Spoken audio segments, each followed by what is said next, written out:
weltare ɓiɓɓe fulɓe andu diine maɗa fedde heblo sukaɓe africa weltare tv takkusana yoni to ɓoki diawe to kidira to jamuguela to diboli ko on takkusan juula ha to galle ceerno haruna ballali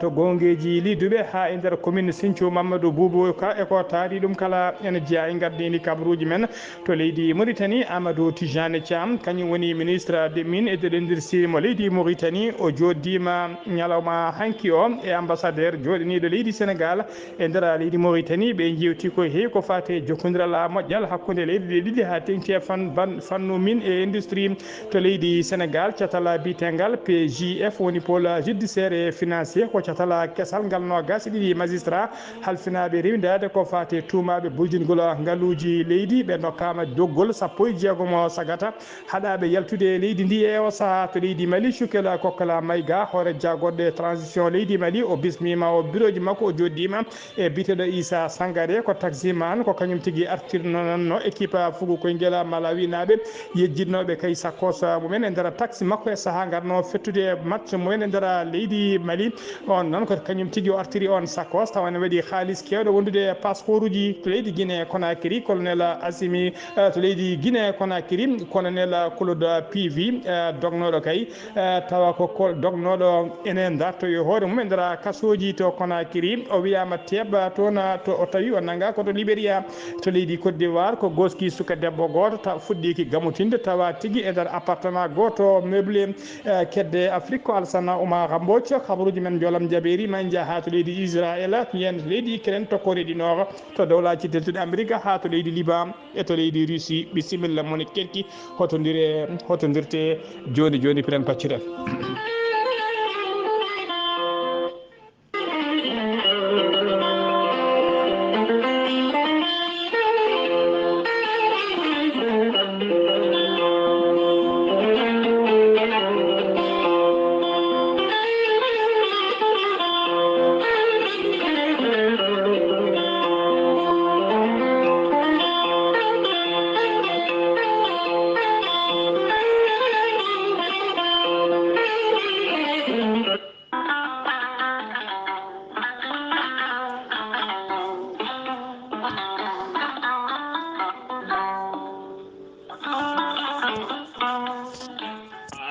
jambitowo ɓandu musoru ɓandu jaɗoru ɓandu wuloru koyɗe musoje koppi musoji keceji musoje AVC cardiaque moƴƴiyam dogata e ɗaɗi muɗuma donkuɗo yaade juma e jama e jokkoyde enɗam kala holko jokkodirta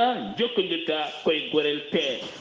te hewɓe hutortoɓe ɗum jokkodiri e gorel te kolliti oɗo saaha koɓe jambitanno duuɓe kitale kala ɓe mbi'i alhamdulillah gorel te ko kayisaji mawɗi ko haa ko iwru ko to koridinoro ari ko wallude e safrude ha moni kala yiito hen hoore muɗuma gorel te a ittat ko jamireɗa mbaɗa e ndiyam gulɗam aɗa yara aɗa yiito hen cellal ɓandu maɗa ala effet ala rewam ala haydara ko haako tan wocca ko fewna ha feewi aɗa yara ene lawƴa kala ñabbuji gonnoɗe e nder ɓandu maɗa an jiɗɗo jokkodirde e tonggode gorel te walla ni site gorel te janggana hoore maɗa ko jangta e gorel te jahata koto internet a tappa toon www.gorelte.com joni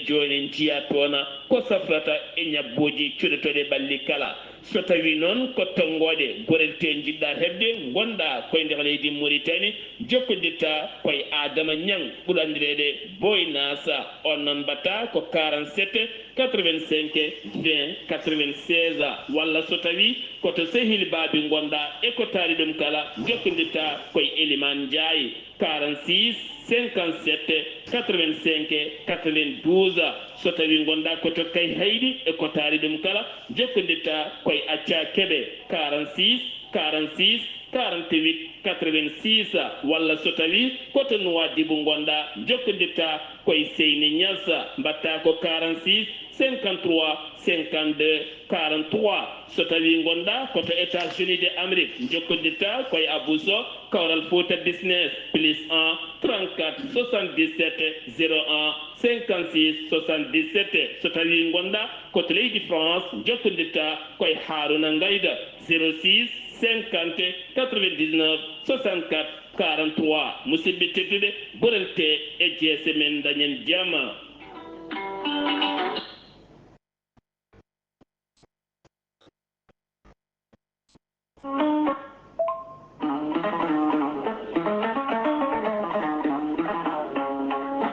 Docteur Bayela Djibril Diallo dittowo leɗɗe cafrowo yogay ñabbuji cuuɗotoɗi e nder ɓalli kala. Docteur Bayela Djibril Diallo bittuɗo leɗɗe e safaruji sina tawaji men rutti kadi witti yogay ñabbuji ha heeɓi kollaɓi wonande ɗeɗo henna leɗɗe ene cafra ɗiɗo henna ñabbuji kala. Docteur Bayela Djibril Diallo jogii ko pharmacie ji mum jaaduɗi e jamanu ene tawe hen siroji leɗɗe e caabune e gueɗe goɗɗe kala sa jokkondiri makko tan ma humpito hen ko ɓuri labde. Docteur Bayela Djibril Diallo holliti ene safra yoga e ñabbuji cuuɗotoɗi e nder ɓalli ko wayno prostate ñaw kawniɗo tampinɗo hande windere nde kala omo safra kadi tension ngabbowo e jippotoɗo kala diabète no worino kala omo safra ɗuma joguiɗo hémorroïde gonɗo nder e jalto bowal kala debbo donkuɗo ɓesnude so tawi ko caɗele raki omo itta ɗuma ha laaɓa ha daña ɓesgu e ballal jomiraɗo o gorko ngakkaɗo diƴƴe ko wayno maniyu walla caɗele goragu kala mum de kanko docteur Bayel Djibril Diallo wo holliti omo jogui hen humpitoji labɗi ceera. Docteur Bayela Djibril Diallo hande o holto tawete wo tawete koto Mauritanie Nouakchott lamorgo leydi Mauritanie sa ari ha to legal PK9 ko ɗon wo tawete woɗɗani station star sa ari ha ɗon ɗo ɓe mbiyata dernier poteau sa noddimo tan a heɓaɗe makko ko laaɓi kanko on docteur Bayel Djibril Diallo sa yiɗi hebdi ɗum to Mauritanie to mbatta ko 48 76 36 81 walla jokkodira e Dieynaba Bayela mbatta ko 41 60 41 11 76 49 so tawi noon koto leydi Mali Bamako legal bitegal Sira Bougou ene tawe ɗon Aminata Sow on jokkodirta pharmacie makko jaaduɗo e jamanu ene tawe ɗon so tawi ko tongode wonande on Aminata Sow to leydi Mali mbatta ko 00 223 90 13 41 81 on noon on pharmacie tawete koto Bamako to wiyete Sira Bougou so tawi a ari ha to 9e arrondissement police oɗo woni ɗo sa noddi tan ma o wiye mboɗomi musidɓe tedduɓe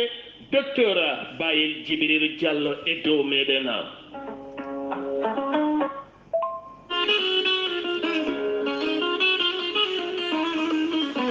ceerno jibisi wittiyanke safriyanke laabaɗo listihar kumpitiɗo lasrari bittowo yogay ñabboji cuuɗotoɗi e nder ɓalli kala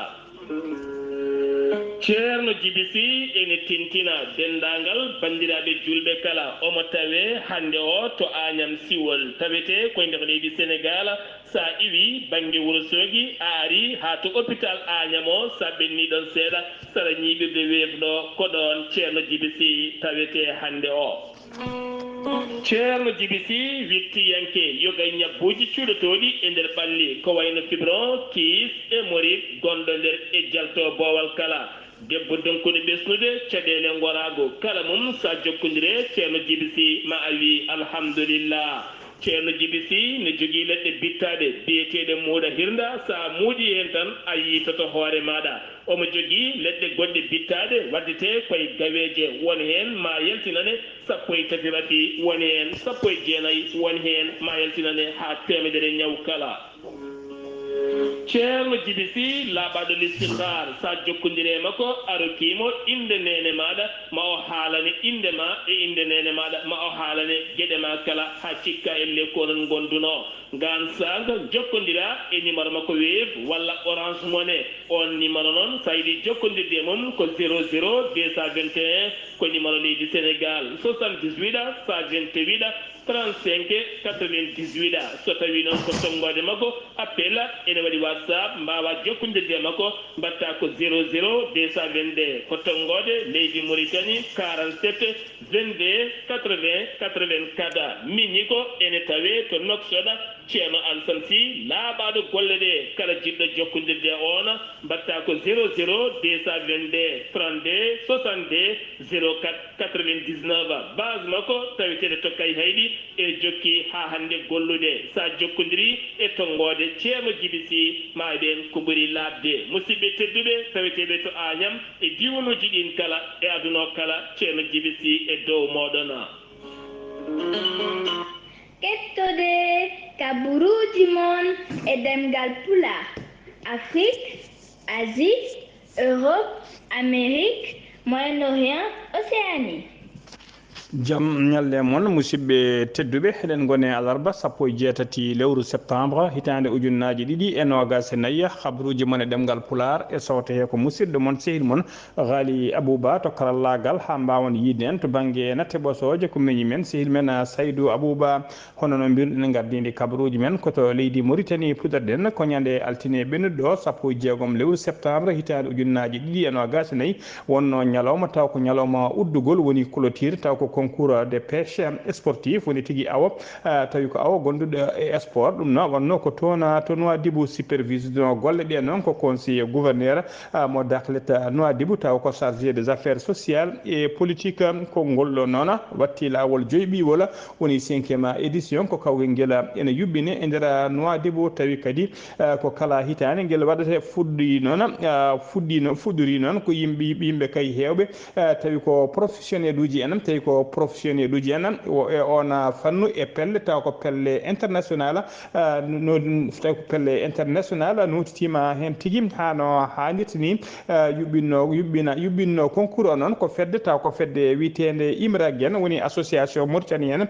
de pêche e nder cérémonie he kadi maire mo Nouadhibou o waɗi toon félicité yimɓe kay yuɓɓinɓe guel ɗon kawguel woni concours o saaha saabu kay ko ɗum ɗon ɗum rendini kay saabu kay ɗum rewi lawol hano hannirta ni kadi ɗum waɗi gattama no fewi saabu awa ko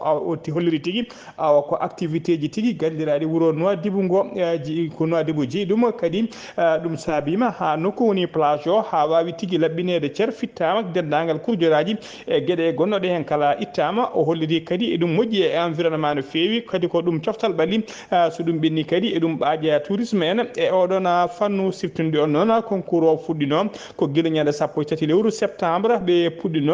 puɗɗirino noon ko fittude e plage o tawi ko toon to kabano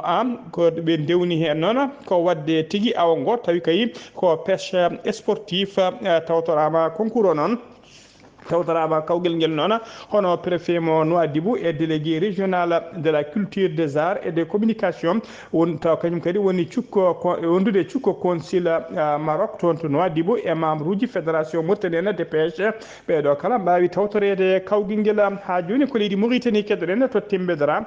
gouverneur adjoint mo Hoddala Charqi o ardima cérémonie ñande altine ñande alata ɓennuɗo o e nder wuuro Tembédara cérémonie o noon ko tottirgol jeenari wonande kay ɓeena tawi ko renɓe e selliɓe se renɓe qurana e selluɓe kay ko fati jangguina qurana o rokkito kadi kawguel walla ko walla mbiyana coupe wonande kay ɓen warnoɓe tournoi taw ko tournoi fugu koyguel moɓe mbiyata coupe des maires noon so tawi woni coupe championnat de football e peccirgol mbiɗen e peccirgol taw ko pagneji alimentaire guura ɗum foof noon ko yidde wallidde e wurtinde oɗon diwan koye ndina koye miijo noon député mo gata o kañum tigui kañum yuɓɓini kolɗon kawkono yidde makko kay ko sukaɓeɓe kay jogo coftal ko fadde kay e hirjine jo coftal e kiram e hirjine kay yidde janggude qur'ana e wadde coftal ɓalli ɓurɗo kay ɓurɗo gardude o noon te ɓurɗo gardude on to banggue jangguin qur'anul karim o kadi woni tigui keɓɓe kawguel o wiɗi jeenari taw ko 1 million haalisa guya so tawi noon ko nawɓe kuɓeri ndi ko fate tournoi o ko FC mo timbedara ko kañumena keɓi kuɓo ene tawtora cérémonie o noon hoolajo région mo hoddala sharqi wondude hakema mo timbedara wondude miruji commune aji tawteɗi e nder timbedara kala wondude autorité ji militaire et sécurité ji tawteɓe e nder mo qatta o kala ha joni ko leydi Mauritanie keddoɗen talata hanki sappo e jeeɗiɗi lewru septembre 2024 tinama jaltugol aduna mennoɗo wonde jagogal kalfinagal jagogal leydi Mauritanie kalfinaɗo ko fate gueɗe caggal leydi e jokkodiral leyɗele woni mennoɗo wonde ministre des affaires étrangères biyetenoɗo Mohamed Mahmoud Wul Mohamedou o yalti aduna noon o yaltiri aduna ko duuɓi 50 e duuɓi jeegom o wonno jagogal kalfinaɗo ko fate gueɗe caggal leydi ko hitande 2008 ha yetti 2009 eɗen mbiya tan nde Allah yurmotomo yafomo harnamo aljanna kanko e dendagal mayɓe julɓe kala allahumma amina ha joni ko leydi Mauritanie keddoɗen hono no mbiɗen gardini kabaruji men talata hanki sappo e jeeɗiɗi lewru septembre hoorejo leydi Mauritanie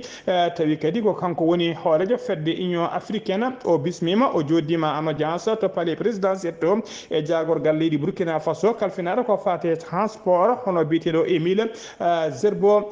Zerbo noon weeɗima toon ɓattake tawi ko ɓattake bindaɗo dariɗo kay ummorade e capitaine Ibrahima Traoré kañum woni hoorejo gendi Burkina Faso ndena Émile Zerbo noon o yalti to galle lamorko to o huccodiri noon e jaydiyankoɓe o holiri weltare makko mawde no fewi e bismago kay e teddugal hoorejo leydi Mauritanie e dendagal ɓesgu Mauritanie kala waɗinimo kanko e dendagal délégation ɓe o ardi kala ene tawtorno audience o noon ministre chargé du cabinet du président de la république woni nani Wourochoroga wondude ministre de l'habitat de l'urbanisme hono Mamadou Niang wondude tigui e wondude biteɗo Ousmane Talla e Sidi Wula Moulay Zeyne ɗo kala ko conseiller ji à la présidence de la république ha joni ko leydi Mauritanie keddoɗen talata hanki o sappo jeeɗiɗi lewru septembre 2024 jagorgal leydi Mauritanie kalfinaɗo ko fati mine et industrie hono Amadou Tijane Thiam o joddima o bismima en audience e ambassadeur joɗaniɗo leydi Sénégal e nder leydi Mauritanie biteɗo Birama Mbagnick Diagne ɓe jewtiti noon ko heewi ko fati kay jokkodiral moƴƴal hakkude leydi ɗe ɗiɗi e yidde kay ɓeydude ñastade cehilagal e gollodiral e jokkodiral moƴƴal e koddigal gongal hakkude leydi ɗe ɗiɗi e gollodiral ha tengti noon e banggue fannu e industrie ene tawtora jonde nde noon secrétaire général du ministre des mines et de l'industrie hono biteɗo monsieur Mohamed Salima Wula Bouheda ha joni habruji men demgal Pulaar sen ummima to leydi Mauritanie koto leydi Sénégal kappaɗen jagorgal kalfinaɗo ko fate ñawoje mo leydi Sénégal biteɗo Ousmane Diagne o joƴƴini catal taw ko catal kesal tafangal ko ɓoyani bitegal PJF woni pôle judiciaire et financier ko catal noon halfinaɓe ko fate rewidade ɓen halfinaɓe kay ɓen mennoɓe halfinede budget ji e golle e poste ji kala ƴewde kay so tawi golle ɓe kalfinno ko e budget ji ɗi kalfinno ɗi so tawi kay ene ndewi lawol catal ngal noon ine tawe hen no gasi ɗiɗi magistrat cérémonie o noon jinde ɓe waɗi ko toon to palais de justice mo Dakar kono noon bureau ji mabɓe ngal ɗon catal ngal joɗito koto tribunal de Pikine Guédiawaye hewɓe noon kolli tigui ngal ɗo catal ala ko ngal tafira so wona ka yidde tampinde e enquête laamu kirgu ngu woni laamu Macky Sall kono kadi waɗi waɗɓe wiɓe ala ngal ɗon catal kay ko laamu ngu kala ko gollotoɓe laamu kesu ngu yo laamu kirgu ngu e laamu jogorgu arde foof ko ɓen tigui woni koɓe ndewinto golle mumen ha joni ko leydi Sénégal keɗoɗen FMI woni Fonds monétaire international ɓe mbaɗi alerte leydi Sénégal wonde kay eɓe jogui fayre e kuluhuli kay ko fati situation économique leydi ndi fi noon wi tigui teskima e nder lebbi tati cakkitiɗi 2024 lebbi tati guidiɗi gadani 2024 woni premier trimestre 2024 activité ji économie leydi Sénégal ɗi jatiri ɓawo no fewi woni tigui ɗi goni koye ralentissement ɗum noon o holliɗiɓe kolliriti ko maale kayɗe moƴƴani kulɓiniɗe wonande faggudu leydi Sénégal ko heddi kay nde ɗo hitande 2024 jandi yanke biteɗo Madiambal Diagne on noon wi kay wonde note d'exécution budgétaire deuxième trimestre 2024 du ministre des finances et du budget holliri tigui ɓe no holliri ni tawi tigi ko dépense uji ɗi ina ɓeydi no feewi hono no kay no wiiri ngal ɗon catala biyetegal FMI woni tigi Fonds monétaire international o holliri tigi kanko ministre kanko Diandiyanke o holliri tigi wonde primature woni tigi premier ministère ɓe kolliri e nder lebbi tati tan primature waɗi dépense primature noon ko catal ngal koni tigi ko direction mo Ousmane Sonko ardi ɓe mbaɗi dépense e nder lebbi tati tan kene ɓuura 12 milliard taw ko franc CFA e ɗum fakkiti lamɗam no feewi ha joni ko leydi Sénégal keddoɗen nden ka e kisal ina usti no feewi e nder leydi Sénégal kala ha tengti noon e nder Dakar guykaji ɗi hinde braquage e cambriologie kala ko ɗum woni ko tampini oɗo saaha joni leydi ndi ha tengti noon e Dakar naɓe wuyɓe cambrioliji noon jillima e nder oɗo weekend kadi ɓe jillima catala bitegal ISRA noon woni institut sénégalais de recherche agricole wuyɓe ɓe noon jillinoma direction générale boîte o ko fodde kay 15 sagata wuyɓe ko kañumen naati toon ɓe tawi to noon vigile nayi woni gardieji nayi ɓe mbawi ɗumen tongude ɗumen ha ɓiici mbaɗi ɗumen maîtrisé ɓe naati tigi e nder bureau ji ɗi ɓe keeli damal ɓe naati nder bureau ji he ɓe linciti bureau ji ɗi kala ɓe bencititaɓe ɓe e siège uji kala ɓe keeli vitre uji dame ɗe kala ɓe mbawi tigi tawde toon haalis seeɗa hayso hewande ɓe jaadi hen ɓe jaadi kadi e ordinateur directeur général o wondude e ordinateur secrétaire général e ordinateur directeur scientifique ɗiɗo ordinateur uji kala ɓe jaadi hen e haalis seeɗa moɓe tawno toon ko commissariat de police mo Bel Air noon kañumen kalfina enquête o tawi kadi ne wonde ballal police scientifique ha joni ko leydi Sénégal keɗoɗen hono mbiruɗen catala bitegal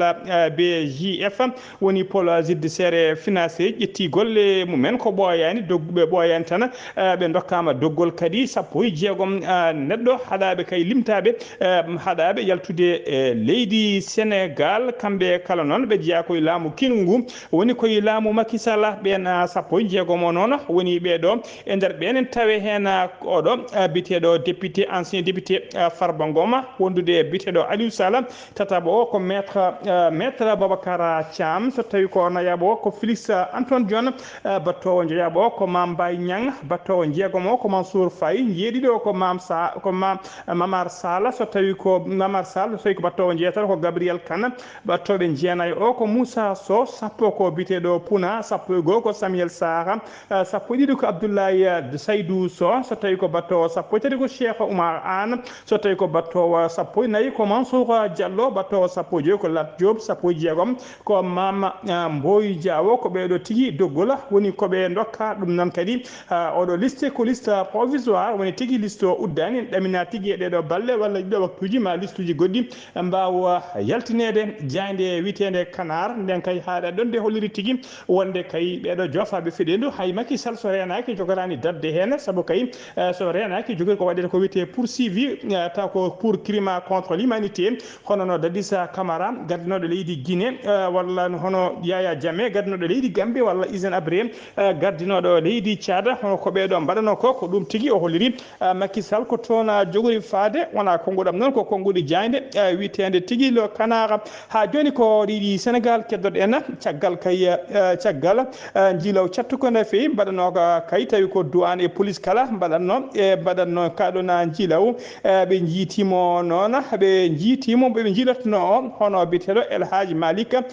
Diop noon ko déclarant en douane guilano gas goo lewru août ko dognoɗo omo yiilatno jiilaw cattuko no fewi ko cuuɗinoɗo kay yidde dandude hoore makko o wiya teeb noon koto Rosso Sénégal o yinno tigui ko ƴettude laana taccude kay faade toon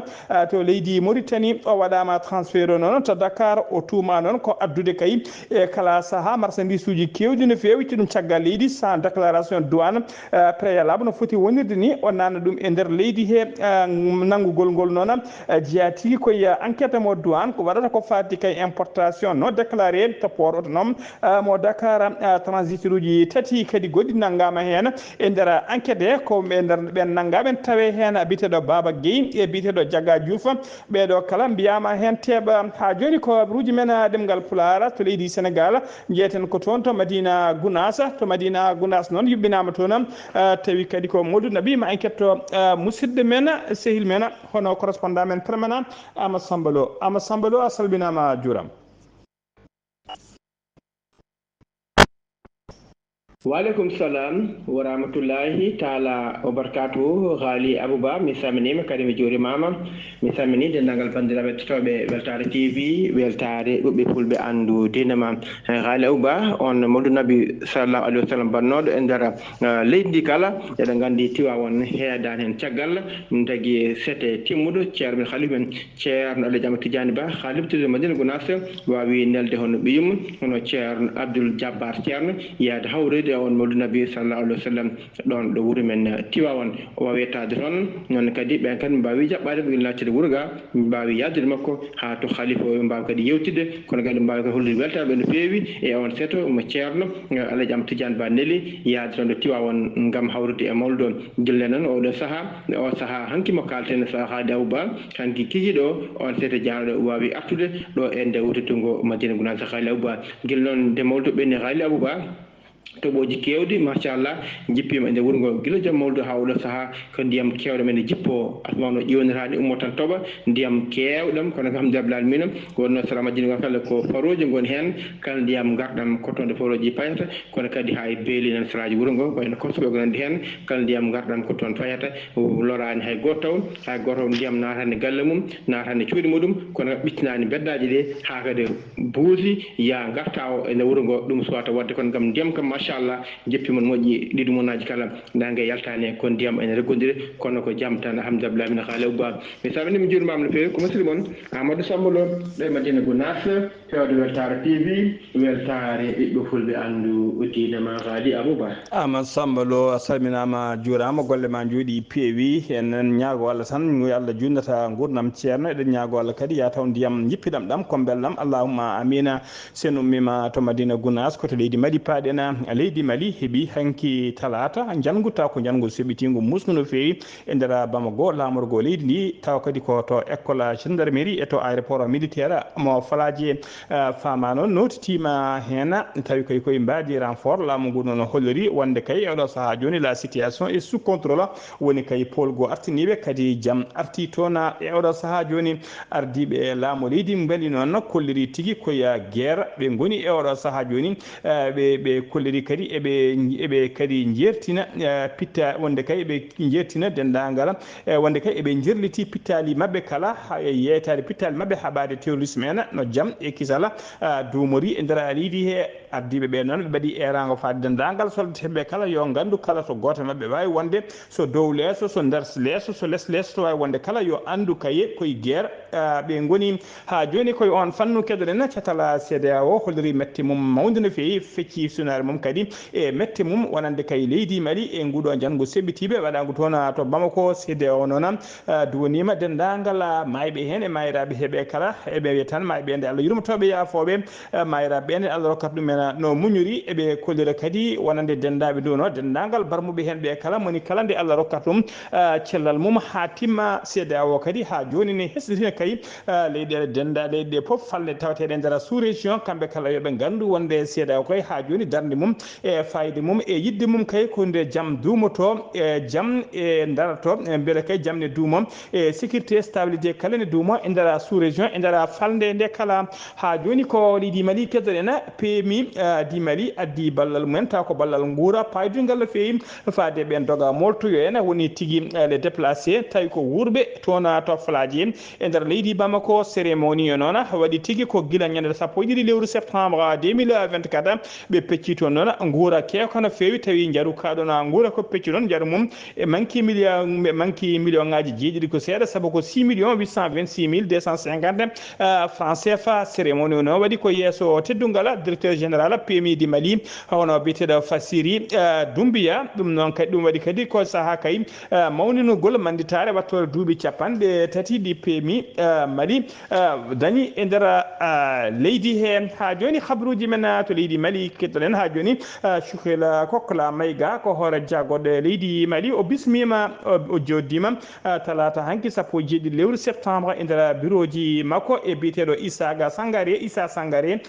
Sangare noon ko taximan mo sak halis bannoɗo fodde $3000 ene qime ha 1,800,000 francs CFA wondude no gas jeeɗiɗi passeport tawi ko équipe technique fugu koyngel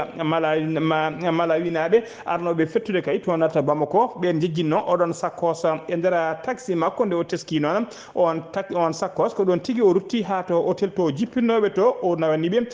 oɗon sakkos ɓen koliri hen weltare mumen mawde no feewi koye ndina mbadi noon hoore jagoɗɗo hono cukkela kokkola mayga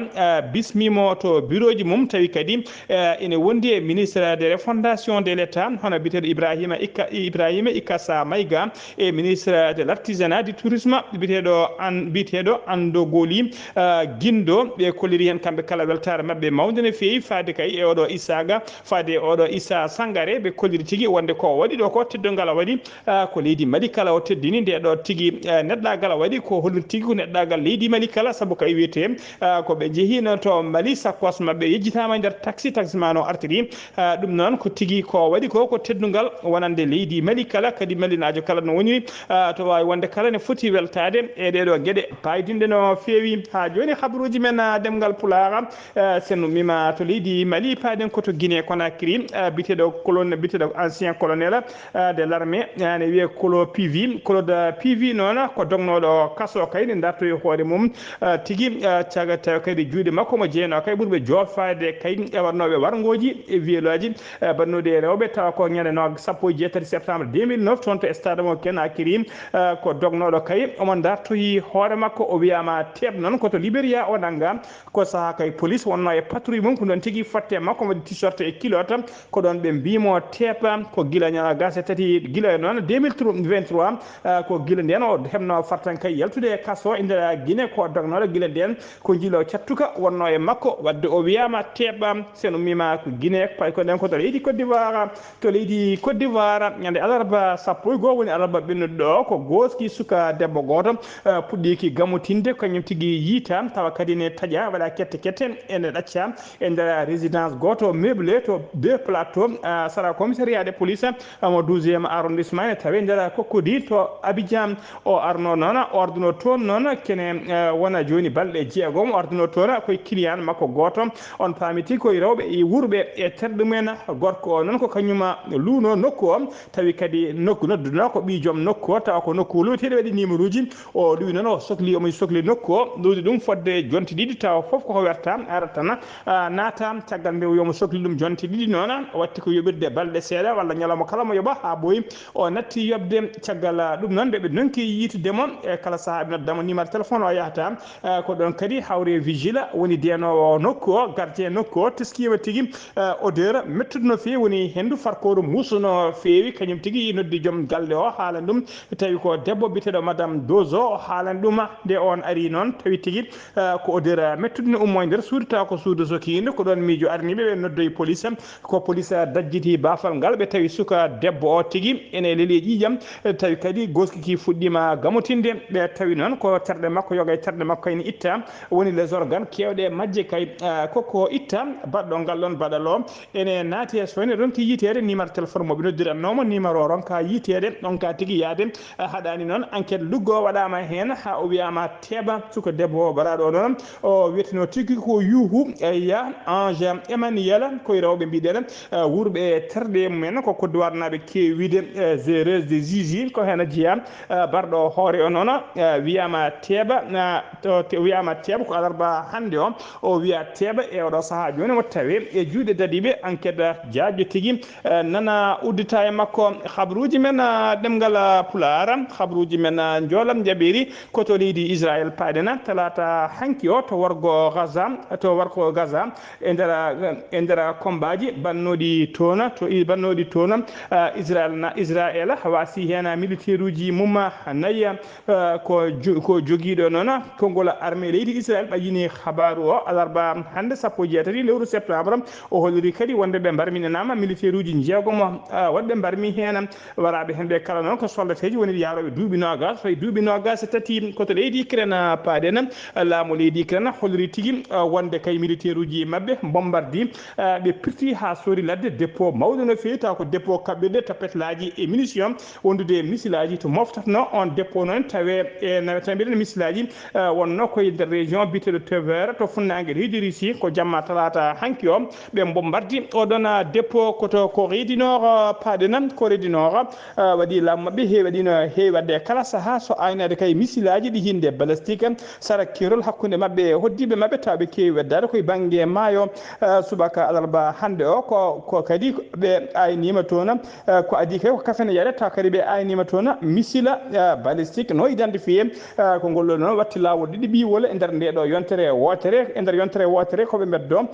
misilaji mabbe ha joni khabruji men demgal pular ko to dawlaci tentudi america padena balde didi caggal kayde wofno wargo on bitedo Donald Trump menno wonde horejo leydi america e odo saha joni gondo e ruma jaribo ngam yidde kay jamtude artude lefol lamu balde didi non caggal kay wofnede mo wargo o wamti tigi ruma jaribo makko woni campagne makko o bamtir non ko to nokku bitedo Flint ene tawe ndara état clé de Michigan sécurité makko non beydama no fewi reno bembe gilay garde koruji ha e police kala wawi beydede no fewi taw ko beydude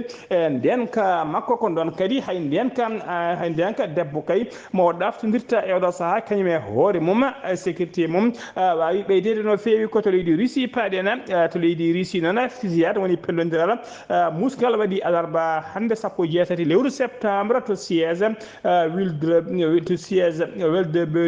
Weldebury non yimbe dido basi hen pittali men wadi kadi barmube jeedido tona e der jeedido barmube hen dido ko policier ji risnabe ko to leydi Liban padena ko ton uddirten kabruji men e pettande e ottadi kadi musti tinama alarba hande sappo jeetati lewru septembre to site Beirut to woni de bange wargo lamro ngo Beirut ha to bange wargo baajo funnange leydi ndi kala ko téléphone aji non di hinde talki walki wondude di Hezbollah hutotno wondude moyenaji appareil goddi communication ko di tigi la Israël tuma kanyum wadi din piège hadi bayi fettude pettande musdana feedi latino comme bomboji ni dum sabi non yimbe hewbe mbasi hen pittali mena yimbe hewbe kadi barmi hen musibbe teddube gasi halabi ciara ko dum do wonno ko min pangal non khabruji mon demgal pulara e sawta he ko musiddo mon seyil mon Ghali Abouba to karallagal ha mbawon yiden to banginata bosoje ko min men seyil men Saydou Abouba so tawi non ko robino kedde Afrique ko musidde men hono Alassana Oumar Mbodj so tawi ko kabruji medena tawi non ko to Madina Gounass ko musidde men seyil men Amadou Samba Lo ketki malaki jam yo jamal jogomi jogo on